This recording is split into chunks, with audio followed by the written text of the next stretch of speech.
A conversation with the author. We are joined now by the author of Unlimited Sparks of a Bonfire, Molly McCord. Molly, before we get started talking about the book, I want to say how much I enjoyed narrating your book for you. The stories you told were beautifully written. We met so many wonderful people throughout, and the imagery was just absolutely gorgeous. And I thank you for the privilege to produce this book for you. Well, I'd like to start by thanking you, Steve. I really appreciate your narration talents and how you make this book come alive, how the characters came off the page and into our ears. So thank you so much for lending your talents to the production of this audiobook. I hope that people enjoy it as much as I enjoyed listening to your talents. So again, thank you. Well, you are quite welcome. Molly, how did the stories in this book, Unlimited Sparks of a Bonfire, come to you? Did you have them all outlined at the beginning? Through the years, I've had many connections with my own past lives, and some of those journeys served as the initial inspirations for these stories. I had no outline nor idea about where the stories would go, and it was wonderful to be open to whatever information flowed through. As I started writing, the characters and events came to me, like visitors knocking on the front door. Then they each sat down at the kitchen table and told me their story. I only knew the location of a story at the beginning, then the main character and their name were introduced, and then their personality, life, and other characters became clear. So I consider every story to be very real, actually, and not a work of fiction at all, because to me, everything in these adventures happened. One pronounced theme in many of the stories is the ongoing use of nature. What does nature mean to you in this book? It is fascinating how this theme emerged organically, because again, it wasn't planned in any way, yet every story was so visceral because of the natural world. I could feel the cold mud on the old man's feet as he sat under the geisha house, or the Nile River felt like it was right there as I was typing, as if I could hear the water ripples and the sounds of boats passing. I consider nature one of the central characters because of the universality of it in our lives. It is a common uniting element for everyone on some level, and it adds grounding to every story. Plus, nature is such a brilliant teacher that it adds another layer of wisdom to what a story or character is conveying. It was enjoyable to see how the natural world came to the forefront in each tale, and I hope readers felt that too. The role of nature is also an interesting layer when linked to The Awakening by Kate Chopin, which you reference at the end of The Art of Trapeze. Throughout Unlimited Sparks, it seems that some characters have an experience of cleansing and renewal through or connected to a river. Was that an intentional storytelling component? Not at all. In fact, it wasn't until after writing the story of Marie and Claude in France and how she emerged from the river that the correlation clicked for me between her awakening story and Kate Chopin's The Awakening. Then I saw how prominent the river was as a cleansing agent across many of the stories. That was an organic development and not something I planned. I'd consider those unexpected connections to be one of the joys of being a writer, being on the receiving end of whatever the story needs to express in order to come alive and be effective. Every story was a wonderful teacher, and I would sit with each one afterwards to understand it more because the information didn't come from me or my brain, it came through me from the universe, and it was so awesome to be that open channel for these stories. The modern heroine's journey of consciousness really struck a chord with women about their spiritual journey and growth process. Did that surprise you in any way? Yes and no, since there is certainly no way to know how a book will connect with people. Being on a spiritual growth path has many phases, and it can be quite lonely at times. You can have deep questions about it and wonder if you're the only one on the planet feeling these things. And you may not have people in your immediate environment who get it because they are not following the call of their soul.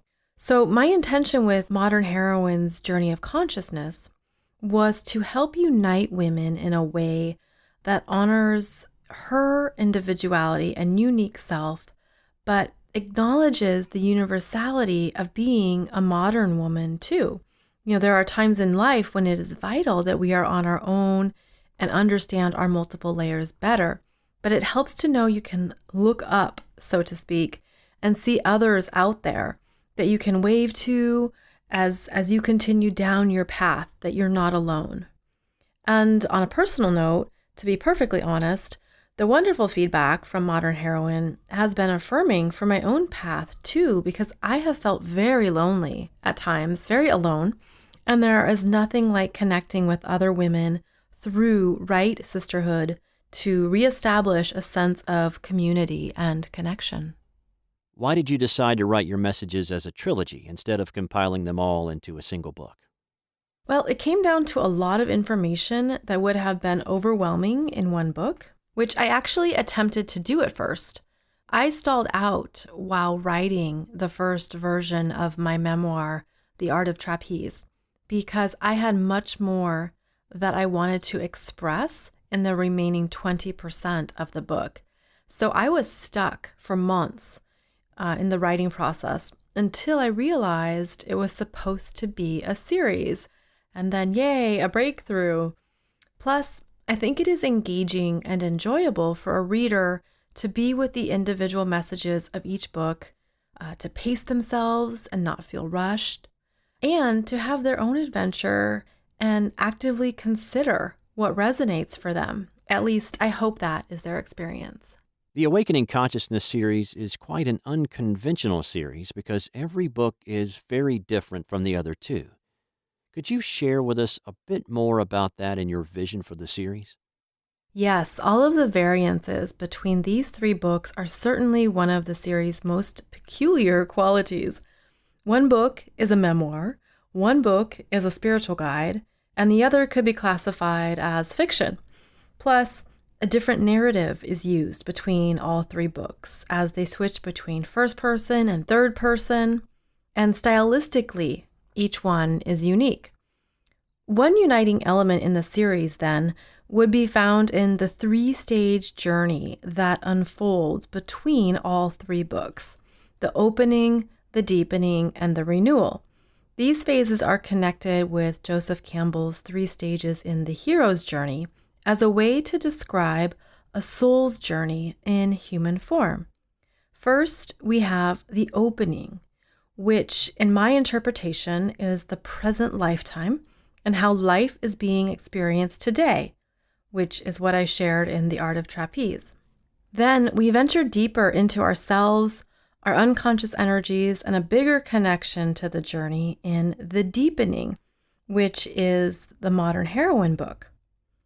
And as we emerge with new wisdom, we renew ourselves with fresh revelations based on a fuller understanding of a soul's experiences, which is this book, The Unlimited Sparks of a Bonfire.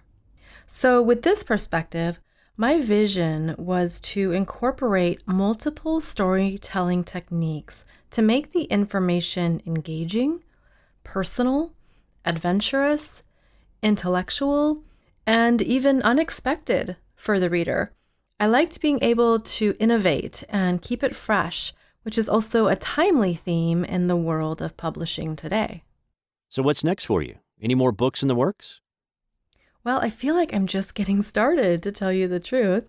I've written 10 books so far, and I actually have at least 4 more books in progress, but I'm not sure about their release dates yet, as I just became a mom for the first time, and this little baby, he really inspires me, and I feel fresh creativity pouring in regularly, so I'm just going with the flow and trusting the timing. One thing I do know is that writing The Unlimited Sparks of a Bonfire has opened me up to the joys of writing fiction, which I actually now prefer. Since the stories and characters just came through me, I feel there is more to tell for these characters. For example, I would love to write a book about Paquette or Nice's next adventures as she sails up the Nile. I intentionally left the stories open to pursue additional possibilities for all of these characters. So we'll see what unfolds.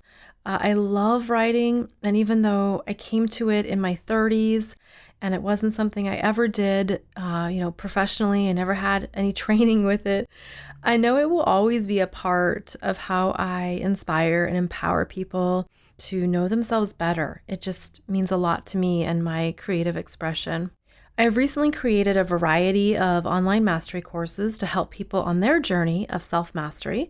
And those resources can be found on spiritualityuniversity.com, which is a platform that offers various things to help people understand their belief systems, their spiritual path, even religion, and just different things that really can be meaningful in our world.